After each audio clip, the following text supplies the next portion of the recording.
Hello again, and welcome everybody to episode 52 of Community Service Hour on Twitch and Twitter and Discord and wherever fine streaming is found.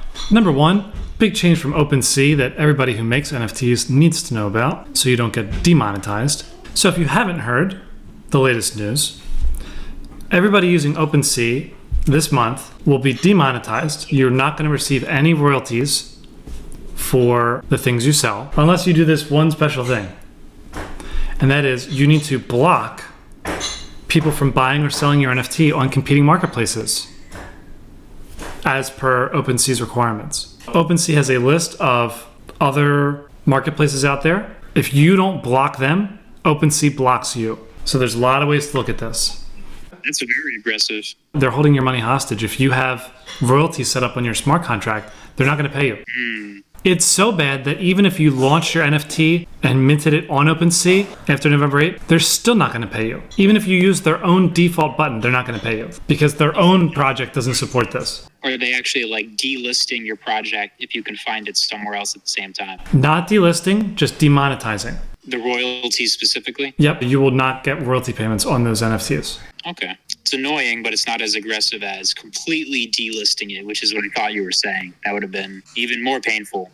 If you listen to the way OpenSea says it, they're saying that you have to block any website that is offering to trade NFTs without royalties, or else they're not going to give you royalties. Their concern is that they're making NFTs, they're launching everywhere, and then people are not buying on OpenSea because they have to pay the royalties, whereas other websites do not require royalty payments. I can appreciate that. I mean, I guess it was always going to be a thing with royalties, right? So it seems a little ham-fisted. Wait, so what does that mean if some asshole creates their own website and they just, allow trading on their site and your asset is listed on their website and, you may go to them, but they say they don't even respond to you. They just do it. It doesn't sound like one can really be in control of their asset like that.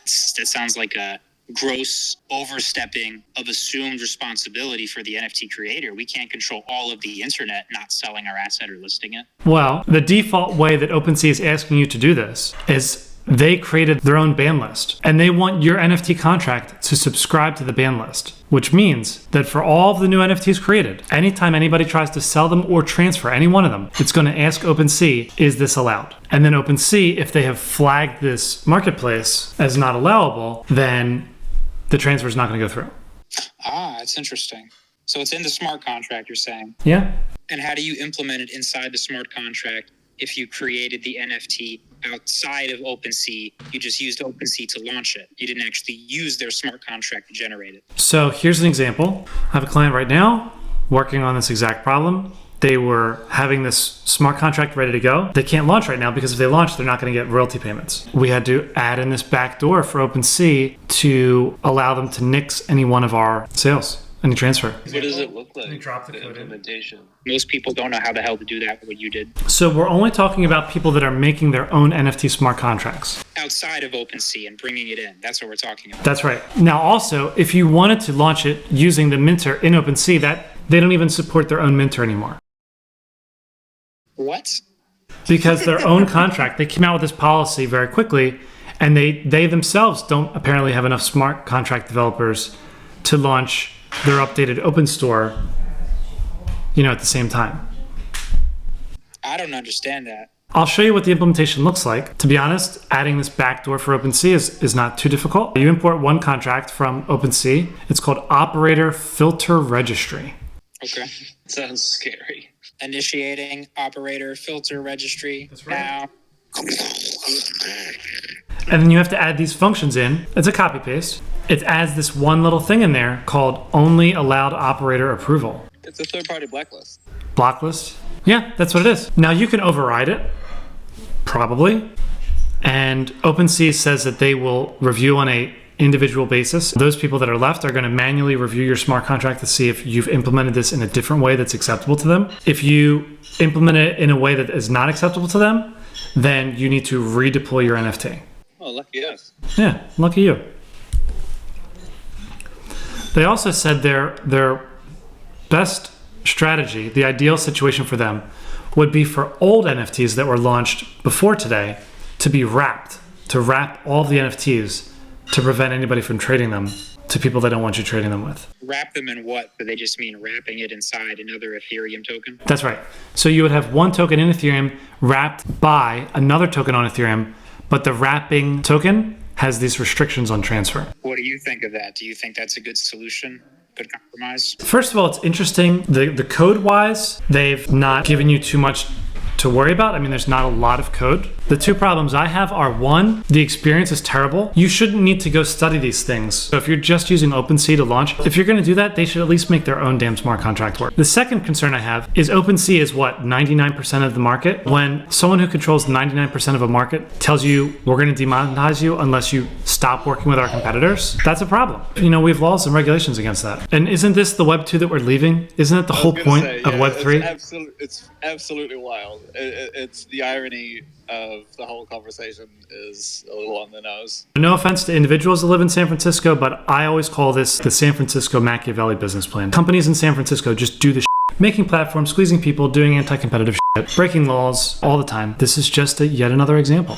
You've got someone who's got 99% of the market telling you they want you to literally code in so that they can block other people from trading your NFTs. I mean, like, what is that?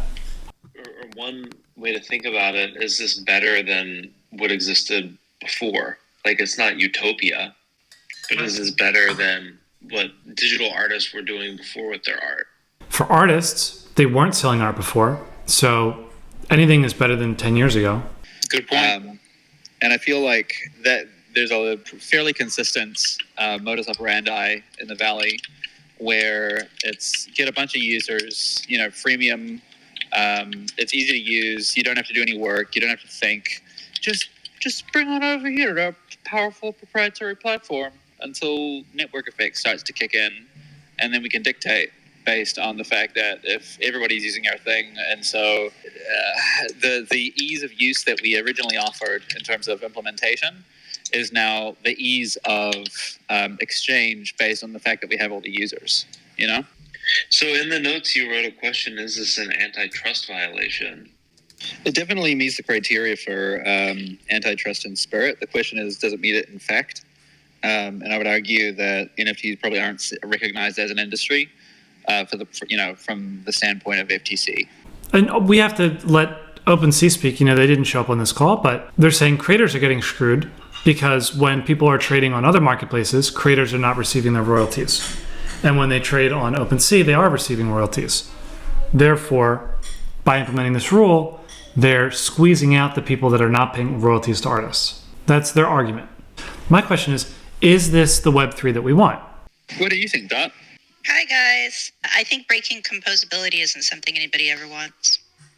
That's off the top. But some interesting things. One is we actually just launched a project and we had to delay because when OpenSea dropped their love letter to Web3 and NFTs, we had to decide as a team, do we want to integrate this in our contracts? Also, I do think it's probably antitrust. I mean, I'm not an attorney and I don't know anything, but all right, this was kind of the way I was thinking about it. So OpenSea could argue that creators are agreeable to getting no royalties by listing on these other marketplaces, and so they're not actually punishing people for not integrating that into the contract. They can simply make the argument that they're coinciding with what the creators are okay with anyway. If you're putting it on a contract level that you want certain royalties, if you have that on your contract, then that's pretty much it's going even further than filling out, than saying in a legal document, actually stating that you aren't for zero royalties.